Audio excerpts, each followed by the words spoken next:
अस्सलामुअलैकुम नाज़रीन, mid day show में आपका खुशामदीद। मैं हूं आपके साथ लबीबा तैमूर और इस शो में मेरा साथ देने जा रहे हैं none other than SR Rana साहब, जो कि किसी भी तारुफ का मोहताज नहीं है।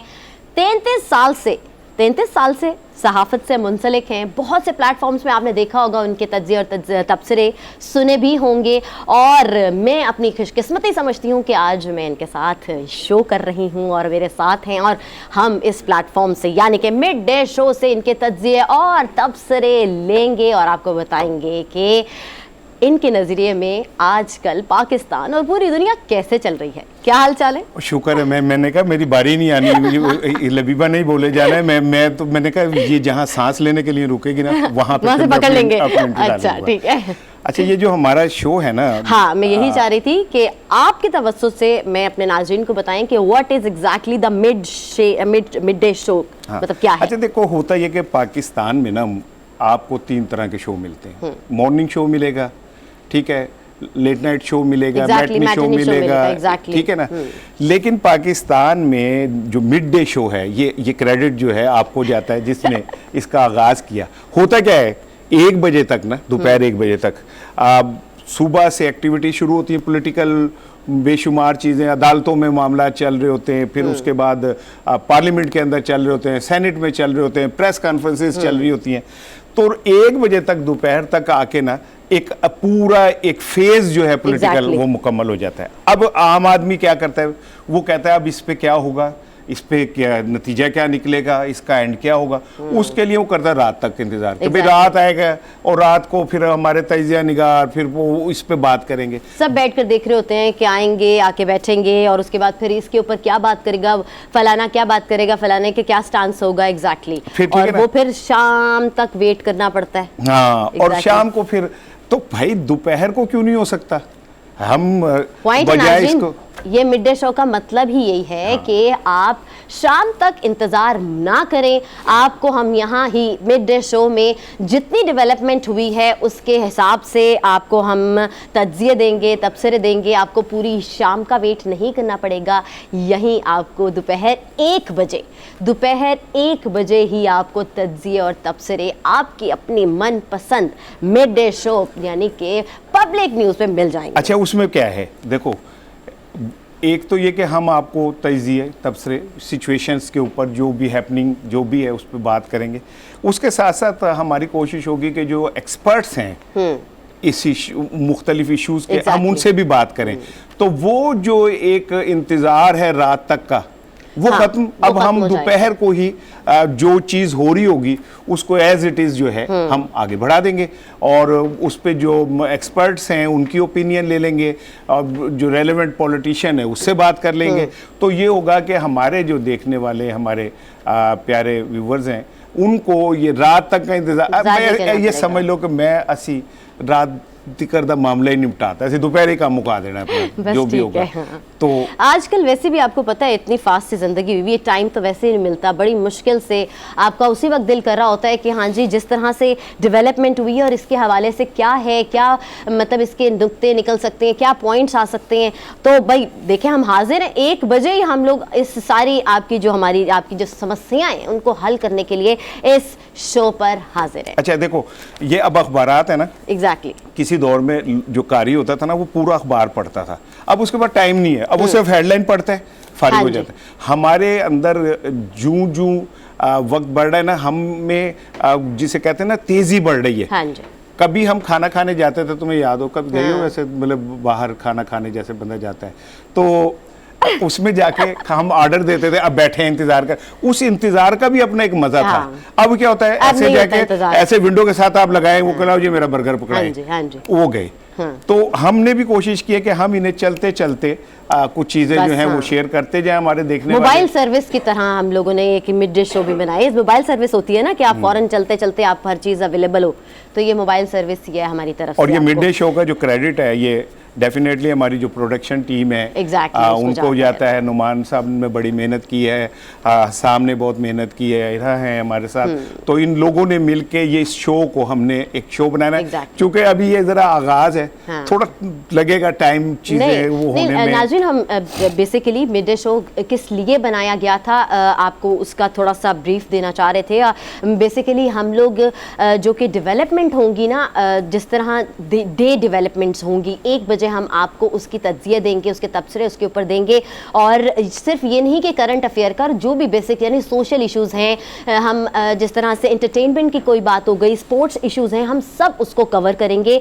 और 1 घंटे को बिल्कुल करंट अफेयर की तरह नहीं, हम आप तक एक ऐसा शो जा रहे हैं जिसमें आप मतलब एंटरटेनमेंट का भी बीच में आंसर नजर आए उसमें ना। मैं आपकी बात काट रहा हूँ। हाँ जी, एक्चुअली ना जो ये हमारा शो है, ये एक्चुअली हमारी सबकी गुफ्तगू है। हाँ। जो हमारे देखने वाले हैं वो भी हमारे साथ शामिल होंगे, हम भी उनके साथ शामिल होंगे।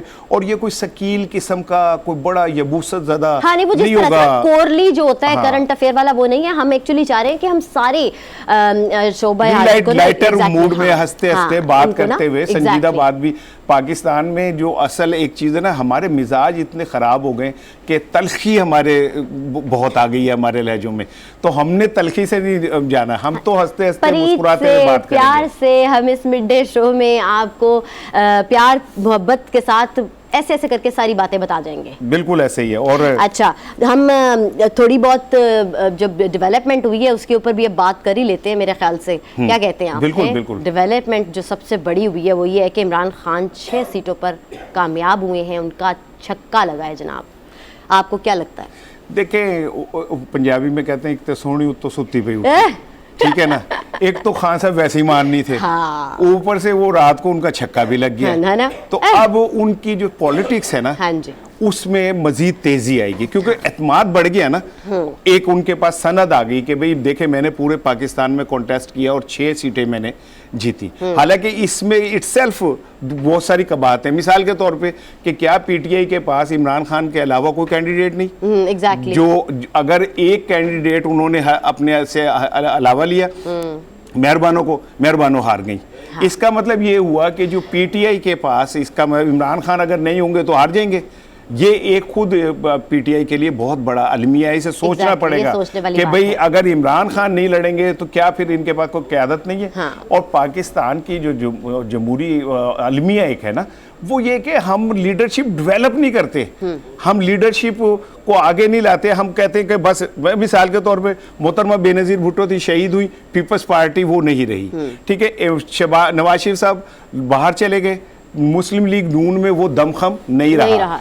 इसी तरह अगर इमरान खान माइनस है तो फिर पीटीआई भी माइनस है। मैं आपसे कहने लगी थी कि अगर तो इमरान खान माइनस हैं, देखिए पार्टी सिर्फ एक इंसान से थोड़ी ना बनती है, ऑब्वियसली उसकी क़यादत होती है, उसके बीच में होती है। अब इमरान खान अगर 6 सीटों पे खड़े हुए हैं, वो कामयाब हो गए हैं। अगर वो 6 सीटों पर यानी 7 सीटों पे खड़े होते थे और अब 1 सीट पर खड़े होकर वो अपने बाकी के कैंडिडेट्स करते, इसका मतलब है कि हारे थे। हाँ, अच्छा, दूसरी चीज़ एक और मैं आपको बताऊँ कि इमरान खान की जो ये फतह है ना, ये इट्सेल्फ पाकिस्तान के जमहूरी निज़ाम के ऊपर एक क्वेश्चन मार्क। Exactly. देखिए किस तरह एक शख्स कौमी असम्बली का मेंबर है और वो फिर कौमी असम्बली का इलेक्शन भी लड़ रहे हैं, इस पे कानून भी खामोश है, इदारे भी खामोश हैं। अच्छा, उसके बाद वो कहते हैं कि मैं जीत गया तो मैंने हल्फ नहीं उठाना, इस पे भी इदारे खामोश है, कानून भी खामोश है कि भाई अपार्ट ऑफ एवरीथिंग, इलेक्शन जब होता है तो उस पर पैसे कौम के खर्च होते हैं जी। ऐसे नहीं है कि खाली ये हुआ और हो गया। हाँ। भाई इसमें जब इलेक्शन होता है इंतजामात पे करोड़ों रुपए खर्च होते हैं, वो कौम के होते हैं। और वो कौम जड़ी भुखी है, जिदो कानूनी का, ठीक है, जो बेचारे सुबह से लेकर शाम तक अपनी जिंदगी के वक्त पूरा कर रहे होते हैं, ठीक है, 2 रोटियां नहीं मिलती। ऐसे में जितनी बड़ी अयाशी हम इलेक्शन करते हैं और हमें पता होता है। अच्छा, खाली ये इमरान खान पे नहीं, 4 साल इसाक डार बाहर रहे, सेनेट की निशिस्त खाली रही, उन्होंने हल्फ नहीं उठाया। फिर क्या कहते हैं, मियां नवाज साहब के अहलिया, अल्लाह उनके दर्जात बुलंद फरमाए, वो उन्होंने इलेक्शन लड़ा और उन्होंने नहीं हल्फ उठाया। तो हमारा जो कानून है और हमारे जो इदारे हैं, उसको इसकी तशरीह करनी चाहिए। और तशरीह के बाद जब तक हम ये क्लियर नहीं करेंगे कि भाई एक निज़ाम है यार, इस निज़ाम को मजाक नहीं बनाना चाहिए, इस निज़ाम को हमें संजीदा लेना चाहिए। अच्छा, नहीं इसार साहब, मेरा क्वेश्चन यहाँ ये है कि इमरान खान ने छक्का तो लगा लिया, ठीक हो गया। अब इमरान खान ने छक्का लगा लिया और छक्का लगाने के बाद कहीं भी ये नहीं लगता कि वो कौमी असम्बली में बाद में जाकर बैठेंगे।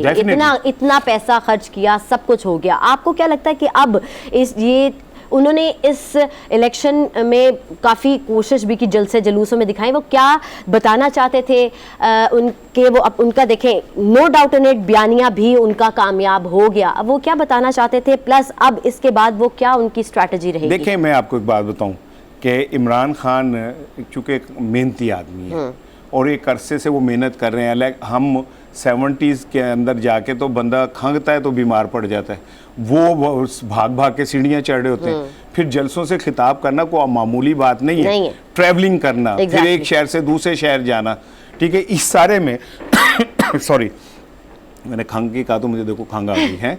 ये होता है, पीछा करती है आपका खांसी जो है ना। नहीं, वो कहते हैं ना, जो कहता है वही होता है, वही होता है ना। ये वो वाला हिसाब हुआ है। नहीं, जुमला पूरा करो ना कि अम्मी कहती है कि जो कहती है वो जो कहता है वही। Exactly. अच्छा, खान साहब ने अनथक मेहनत की, कोई शक नहीं।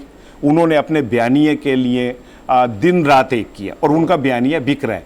लेकिन दूसरी तरफ जो सब एक बात है ना, वो ये कि मुस्लिम लीग नून कहाँ है।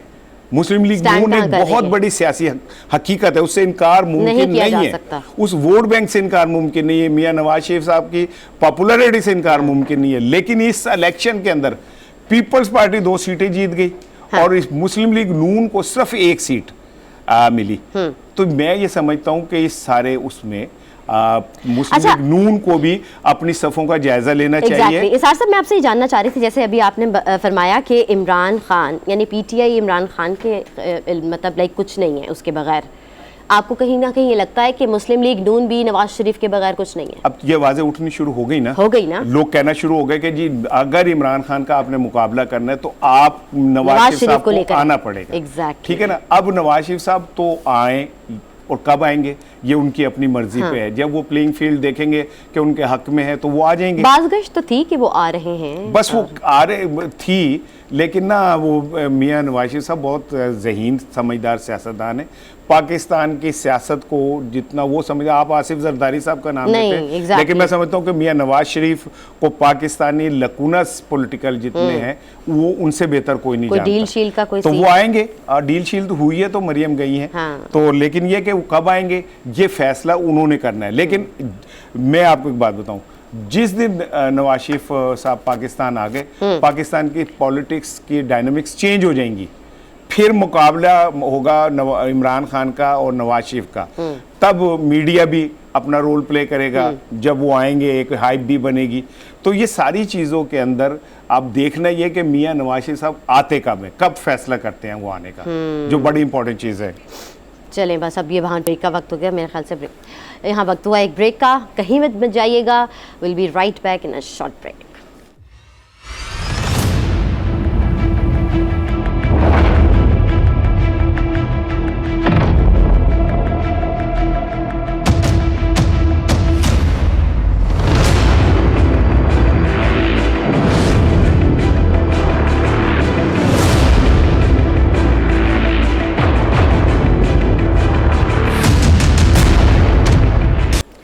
वेलकम बैक नाजरीन to the mid day show. और इससे कबल हम बात कर रहे थे कि किस तरीके से इमरान खान की स्ट्रैटेजी और होगी अपनाएंगे और किस तरह से वो उसने अपनी जो 7 सीटों की बजाय जब वह खड़े हुए थे और वो हल्कों से जीत गए, उन्होंने छक्के मारे हैं, उसके ऊपर बात हो रही थी।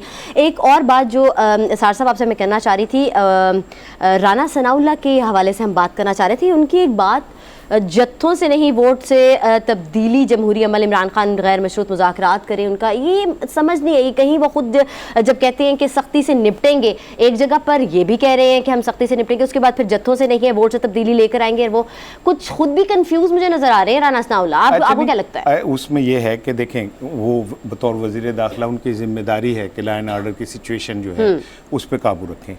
और अगर ये बात कही जा रही है कि जी जत्थों के बजाय मुज़ाकरात से बातचीत होनी चाहिए, तो बहुत अच्छी बात है।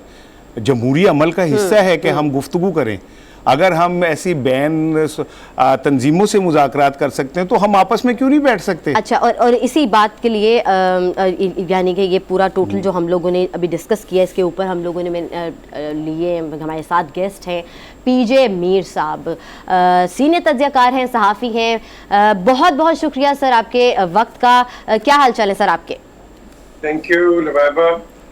एक तो सबसे पहले मैं तो आपको कंग्रेचुलेट करूंगा, ये जो मिड डे आपने अपना प्रोग्राम बनाया, I think it's a wonderful idea. और एक ऐसा नाम किसी चैनल के ऊपर नहीं है, mid day show. So I think ये आप वेस्टर्न चैनल्स में देखते हो, but this is a wonderful idea. Thank you so much. Thank you. अच्छा मीर साहब ये बताइएगा, दो सवाल मैं एक ही बारी आपसे कर रहा हूँ।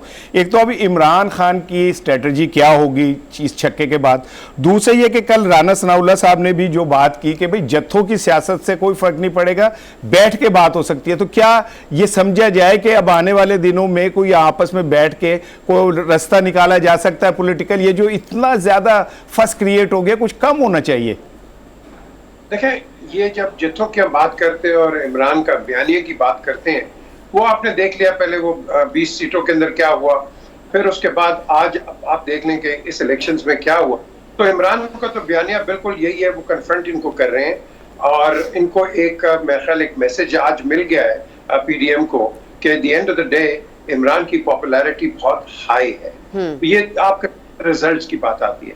अब क्वेश्चन उठता है कि ये जो गवर्नमेंट है इसको चाहिए कि अप्रोच करे। कल शाह महमूद कुरैशी ने भी बात की, उसने असद उमर ने भी बात की कि भाई we are ready for talks, लेकिन तुम इलेक्शंस की तो बात करो। तो मैंने हमेशा यही कहा है सर कि भाई आप एक डेट दे दें ताकि सब, वो कहते हैं ना, सबको ठंड पड़ जाए यहाँ भाई इलेक्शंस होने हैं। अच्छा। क्योंकि आप एम्बिग्विटी में रखते हैं और चांसेस आर कि जो आपका एक कॉन्स्टिट्यूशनल एक उसके अंदर एक जगह भी है कि वो एक ठीक है मीर साहब, मैं एक सवाल और, पीपल्स पार्टी ने भी कल बड़ी अच्छी परफॉर्मेंस दी और 2 सीटें जीती, एक तरफ चेयरमैन को हराया और एक तरफ वाइस चेयरमैन की बेटी को हराया। तो ये पीपल्स पार्टी की जो कारकर्दगी है, इसे कैसे देखते हैं? ये कोई फ्लूक है या उनकी मेहनत है या कुछ और कोई भी चीजें चलती हैं? देखें, बिलावल जो है इनके ऊपर ना कोई टैग है, ना ये टेंटेड है, ना ये पेंटेड है। ये क्लीन बैगेज के साथ आए हैं और आ रहे हैं। और मेरी नजर में, मैंने बड़ी देर से कहा था कि Bilawal is an ideal candidate to head Pakistan People's Party, जो कि बिल्कुल रीजनलाइज्ड, मार्जिनलाइज्ड होगी इस सेंट के अंदर, and it is literally not present in Punjab और एनी अदर स्टेट। तो उस लिहाज से आई थिंक जरदारी साहब बैकफुट पे, अल्लाह उनको लंबी जिंदगी दे, he is not in good health. लेकिन अब जो नया बयानिया आ रहा है वो Bhutto is on the side, but it is Bilawal Zardari. That is what is, मैं समझता हूँ कि लोग इस पे रिवाइव हो रहे हैं। तो उनका आपने सही कहा। तो क्या ये बयानिया बाई करेगी ये जियाले जो आप कह रहे हैं, अदर देन भुट्टो बयानिया, क्या जियाले कबूल कर लेंगे? सर, पिछले इलेक्शन में एक रिपोर्टर थे, तो उन्होंने पीएमएलएन की कॉन्स्टिट्यूशन में गए और कहा कि देखें जी, नवाज शरीफ जो है ये तो चोर है। कहता जी बिल्कुल चोर है। उन्होंने कहा जी इन्होंने मुल्क लूट के चले गए। कहते हैं हाँ जी, लूट के चले गए। उन्होंने कहा जी लोगों का पैसा खा गए। हाँ जी, खा गए। अच्छा, अब आप बताएं कि वोट किसको देंगे? उन्होंने कहा जी नवाज शरीफ को। तो ये जो वोटर होता है, ये जो मर्जी कर लो, ये इनके साथ ही रहता है। जो इमरान का है, पीपल्स पार्टी और पीएमएलएन, इनके वोटर्स अपने हैं। वो आप जो मर्जी कोशिश करो, डाई हार्ड्स नहीं जाते। सो आई थिंक ये अब वी विल सी कि पंजाब में इनकी कैसी परफॉर्मेंस। ठीक है मीर साहब, आप हो और क्रिकेट का वर्ल्ड कप चल रहा हो और आपसे क्रिकेट पे बात ना हो तो ये क्रिकेट के साथ जाती है। ये कल क्या हुआ? नमीबिया ने क्या किया? ये तो मतलब पहले दिन ही को काम चूकता उन्होंने। नमीबिया ने पहले, आपने देखा है कि इन्होंने क्रिकेट में भी कमाल किया। कैमरून ने फुटबॉल के अंदर आप देख लो वर्ल्ड कप का क्या किया। और ये आप देख लें कि ये हम जो कह देते हैं ना कि एवरीथिंग हम जीत जाएंगे, ये वो नहीं। मुझे आज तक सार याद है लबाबा के खान मोहम्मद लंदन में मेरे साथ होते थे, तो कहते थे कि no game is won or lost till the last ball is bowled. Exactly. तो आप कभी भी ना करें कि भाई जीतेगा जीते। नहीं, अब नमीबिया के बारे में ये सोचा जाता है ना कि शायद वो ऐसे इतनी ज्यादा वो वाली टीम नहीं है जो कि अच्छा परफॉर्मेंस दे या नजरों में है। वो जब भी आती है कोई ना कोई कारनामा जरूर अंजाम देकर जाती है। वो करती है। हाँ। हमारे मीडिया ने हम जीतेंगे जीतेंगे, भाई पाकिस्तान के पास कोई फ्रेंचाइज है, हर मैच जीतेगा। बाकी भी तो खेलने आए हैं ना। तो हम ने एक्सट्रीम पे ले जाते हैं कि आप हीरो बना के एंड इमीडिएटली जब आप हारते हो वो जीरो हो जाता है। ठीक है, एक सवाल और आपकी बात काट रहा हूं। आज पाकिस्तान का पहला प्रैक्टिस मैच है इंग्लैंड के साथ। सर, आप समझते हैं कि जो ये मिडल ऑर्डर वाला क्राइसिस है अब ये हल हो गया है? और मिडल ऑर्डर जो हम एक अरसे से हम देख रहे हैं कि कोलैप्स कर जाती है, बाबर आजम गया तो बाकी सारे गए, तो कोई मिडल ऑर्डर पे काम शाम हुआ है? क्योंकि आपके राब्ते हैं, आप उनके करीब हैं अभी भी। देखें, जो मिडिल ऑर्डर है ना, ये आपका खेल रहा है फरिश्तों की दुआओं के साथ। अच्छा। एट द एंड चाहिए प्लेयर्स जो कि सॉलिड हो। आपके ऊपर के 3 प्लेयर्स जो है अगर वो काम नहीं करते हैं तो आपका कोलैप्स हो जाता है। और फिर आप मिरेकल करते हैं 9, 10, 11 के ऊपर, जिस तरह आपने नसीम को देखा 2 छक्के मार के पिछले हाँ, हीरो बन गया। एग्जैक्टली जीत गया। तो ये एक, इसको मैं कहता हूँ लक और बिल्कुल ठीक कह रहे हैं। मेरा यही मैं कहूंगा कि लॉन्ग टर्म सोचना चाहिए। हम लॉन्ग टर्म सोचते नहीं है, हम सिर्फ जीत के पीछे जाते हैं, लड़कों के पोटेंशियल के पीछे नहीं जाते। ठीक है। आपका इंफ्रास्ट्रक्चर बिल्कुल इसार उड़ गया है। और आज आपके पहला प्रोग्राम है आपका, and I will give credit to Shahbaz Sharif के जो डिपार्टमेंटल क्रिकेट वापस लेके आए। लोग भूखे हो गए थे लड़के, दे वर ड्राइविंग ऊबर्स, और आप क्रिकेट खेलेंगे पर इंशाल्लाह आप देखोगे कि हमारे बैकबोन दोबारा तैयार हुई। ठीक है, रमीज राजा से सेटिंग है शहबाज शरीफ साहब की, पॉलिटिकल उससे हटके दो, वो क्रिकेट पे दोनों मुत्तफिक है ना? यार नहीं, सेटिंग इसकी कोई नहीं है। रमीज देखो काम कर रहा है, अच्छा काम कर रहा है, एंड उसको क्रिकेट का पता है। फिर उसके because of his commentaries and everything उसका एक बड़ा अच्छा रेपो है। तो मैं समझता हूँ ऐसा ही आपको आदमी चाहिए कि जो कि आपकी क्रिकेट को आगे लेके जाए। लेकिन मैं आपको ये कहूंगा कि हमारे मुल्क के अंदर वो एक जो ये जो है ना एक वायरस, न काम करेंगे न करने देंगे, इस वायरस को खत्म कर दो। हमारे पास सब। थैंक यू सो मच पीजे मीर साहब, आज साथ मौजूद थे। You have given us very precious time. Thank you so much. हमारे साथ ना मुजीबुर रहमान शामी साहब हैं, जी, एक सहाफत का एक बड़ा नाम। मैं समझता हूँ कि इस वक्त जो लेजेंड अगर हम उंगलियों पे गिने तो उसमें मुजीबुर रहमान शामी साहब, और मुझे ये फख्र हासिल है, मैं भी बचपन से ही, और मुझे ये फख्र हासिल है कि मैं ऑफ एंड ऑन उनसे झाड़े छाड़े खाता रहता हूँ। मुझे ये फख्र हासिल है, और बराह रास्त खाता हूँ अल्हम्दुलिल्लाह। अस्सलाम वालेकुम सर। वालेकुम अस्सलाम हुजूर। सर अल्लाह का शुक्र सर, शुक्रिया टाइम देने का सर। हम बात कर रहे थे आज के इलेक्शन के जो नताइज हैं सर, क्या अब इमरान खान साहब की स्ट्रेटजी में कोई तब्दीली आएगी और कोई इस तरह का होगा कि खान साहब थोड़ा सॉफ्टन होते चले जाए? कामयाबियां तो मिल गई उन्हें। देखिए, खान साहब की सियासत पर तो मुझसे ज्यादा आपकी नजर गहरी है, तो आप ज्यादा बेहतर तरीके से तज्जिया कर सकते हैं। मैं तो अपनी ख्वाहिश का इज़हार ही कर सकता हूँ। सर देखिए, खान साहब ने एक अपना झंडा तो गाड़ दिया है। सर आप जो भी कहें, उन्होंने अपनी नशिस्तें जीती हैं और जो भी नुक्ते निकाले, लेकिन बुनियादी हकीकत यह है कि खान साहब ने अपने आप को मनवाया है और पूरे मुल्क में अपने वजूद का एहसास दिलाया। तो वो हमारी एक बड़ी सियासी ताकत है, उनके वोट बैंक में इजाफा हुआ है। तो अब उनको चाहिए कि वो जो पार्लिमानी सियासत है ना, जो दस्तूर के दायरे में होती है, उस तरफ मुतवज्जो हों, अपनी तवानाई जो है वो जाया न करें दूसरे मामलात में। ठीक सर, एक सवाल आपसे पूछना था। इस सारे इलेक्शन में मुस्लिम लीग नून जो है ऑफ कलर नजर आई, इसकी क्या वजह है और क्या ये इसी तरह ही मैदान इमरान खान को मिलता रहेगा हर इलेक्शन में? देखिए, मुस्लिम लीग नून जो है वो क्योंकि अब इख्तिदार में है और इख्तिदार के जो मसाइल हैं, जो लोगों के मसाइब हैं, अब उसका जिम्मेदार उसको करार दिया जा रहा है। इस वजह से जो उनका वोटर्स बैंक है या वोट बैंक है वो कुछ सिमटा नजर आ रहा है।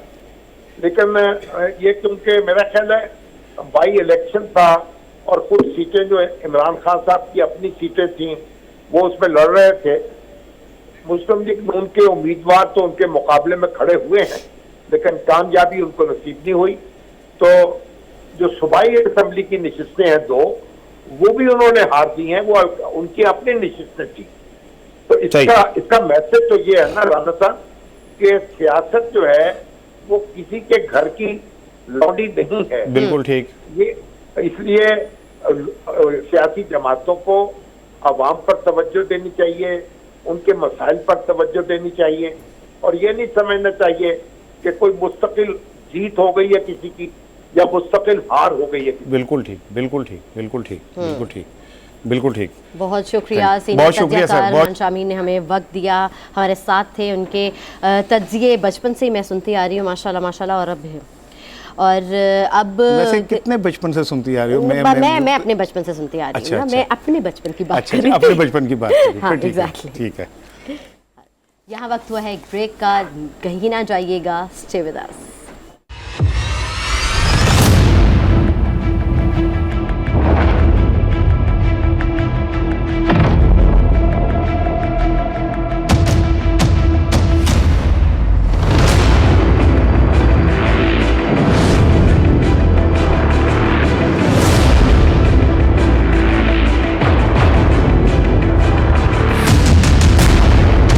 अभी मूवी के बारे में अगर ये बात आ रही है ना साथ साथ, तो इसका मतलब देयर मस्ट बी समथिंग कि इसके अंदर जो मेहनत है ना वो उठ के नजर आ रही है। हमारे साथ मौजूद है Rashid Khwaja Sahab, TV film personality हैं, प्रोड्यूसर भी हैं और फिल्म क्रिटिक भी हैं।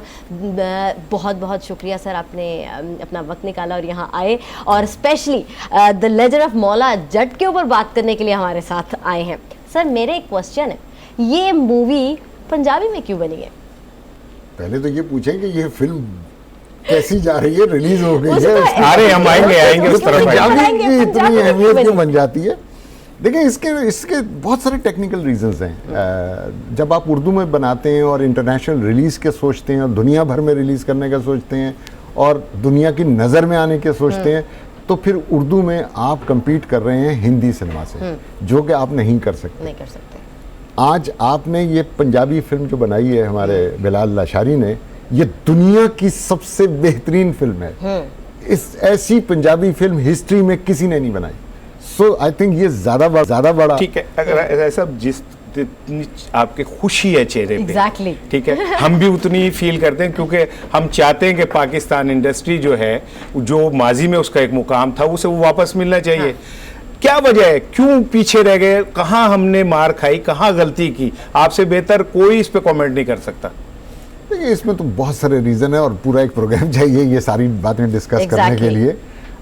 बट बेसिकली पायरेसी ने मारा है, और इंडियन फिल्में आपके पास 20 रुपए में मिलती थी, कोई टिकट लेके क्यों जाएगा फैमिली को लेके। अच्छा ये बताएं, इतनी बड़ी फिल्म जैसे आप बता रहे हैं, पाकिस्तान के बहुत कम सिनेमाज ने इसे बाई किया, क्यों? कि इतना बड़ा अगर फिल्म है तो फिर उसे क्यों नहीं हमने नेशनल सर्किट पे लेके गए? देखें जी, पाकिस्तानी फिल्म आज तक मैक्सिमम 22 बनी है, और इस ट्रेजेडी सबसे बड़ा जो जिम्मेदार है वो पाकिस्तानी सिनेमा ओनर्स हैं। ये लोग ट्रेड के लोग नहीं हैं, ये लोग हमारी फील्ड के लोग नहीं हैं, ये आए हैं बिजनेसमैन बाहर से। ये टोटल गला घोट रहे हैं प्रोड्यूसर का, और उनसे वो परसेंटेज ले रहे हैं शेयर की जो दुनिया में कोई मिसाल नहीं है।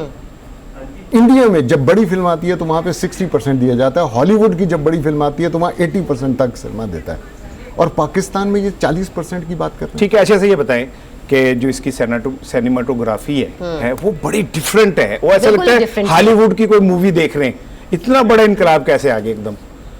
देखिए the amount of money he spend और जो विजन है उस लड़के का वो बहुत ही आउटस्टैंडिंग है। पाकिस्तान में मैंने ज़िंदगी में ऐसा विजन लेके आता हुआ कोई डायरेक्टर नहीं देखा जो इस तरह से इस लेवल पे सोच रहा है। अच्छा ख्वाजा साहब, मेरी बात सुनिए, मैं ये जानना चाह रही थी कि देखिए पाकिस्तान में तो ऑब्वियसली इसको बहुत ज़्यादा पजीराई मिली है, इंटरनेशनल लेवल पर इतनी ज़्यादा मतलब इसकी है, लोग देख रहे हैं, बात कर रहे हैं, और इसको पजीराई भी मिली है, इसकी क्या आपको मतलब? दूसरे में पंजाबी के इधर को पैसे भी वटे ने के नहीं वटे असल सवाल ये है जो आपको सबसे पहले करना चाहिए था कि कितने आखिर में काम की खासे की चीज बाद में फेंकेंगे। सबसे इम्पोर्टेंट बात ये थी जो आपने आप पूछी है।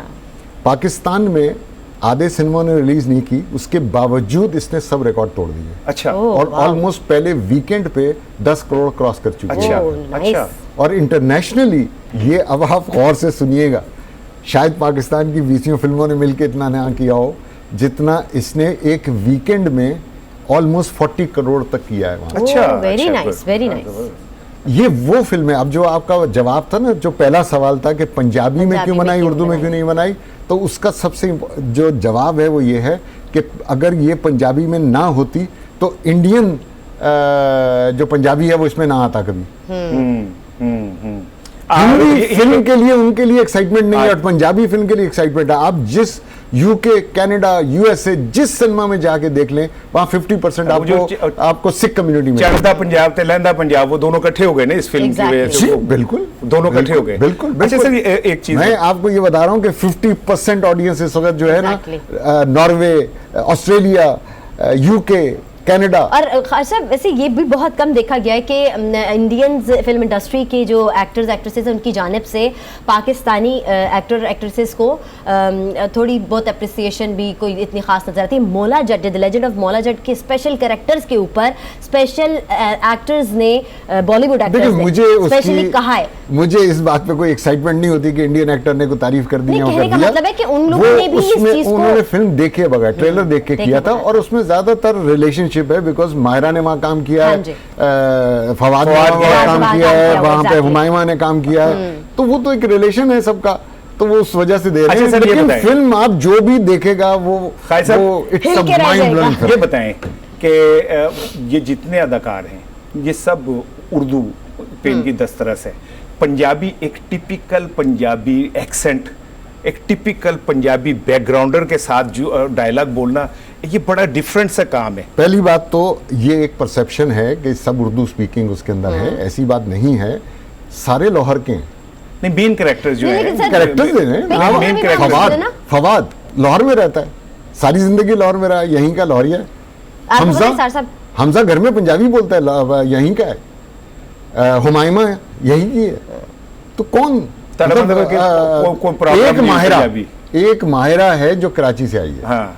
और मायरा का वो पंजाबी डायलॉग इतना मशहूर हो गया, वो जो उसने एक शो में कहा था कि मौलदी ये वो हाँ, exactly, हाँ। आप तो कल सार साहब मुझे पुरानी वाली मौला जट के हवाले से भी कुछ बता रहे थे कि उसका भी कुछ बैकग्राउंड था। यूनुस अदीब साहब ना से मेरी बात हो रही थी, वो कहते हैं कि वो यूनुस अदीब नासिर अदीब साहब से तो एक बड़ी दिलचस्प बात उन्होंने कही। उन्होंने कहा कि जब मैं डायलॉग लिख रहा था ना, कि जब वो धक्का लगा के निकालता है तो कहता है पांडियों ने, तो वो कहता है कि जब मैं ना दस्ता ते तेरा पिंडा थर थर का, कहते एक जगह आया कि वो उसने कहा सुल्तान राय ने कि जे वास्पिया, तो कह के वो कहते हैं मैं खामोश हो गया। अब मैं कह रहे आधी रात थी और डायलॉग आगे जुमला आ नहीं रहा, तो मैं यूं यूं यूं, तो मेरा कहते जो मुलाजिम था जो मुझे चाय देता था, उसने कहा साहब जी की होया है?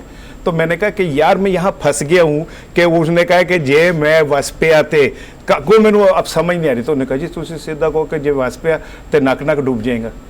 कहते मैंने एकदम उसकी तरफ देखा कि यार इसने, कहते उसके बाद फिर वो ऐसा फ्लो बना, ऐसा डायलॉग। सर ये जो यहाँ इस फिल्म के डायलॉग है, आप कंपेयर करें दोनों के साथ तो कहाँ पे फील करते हैं आप?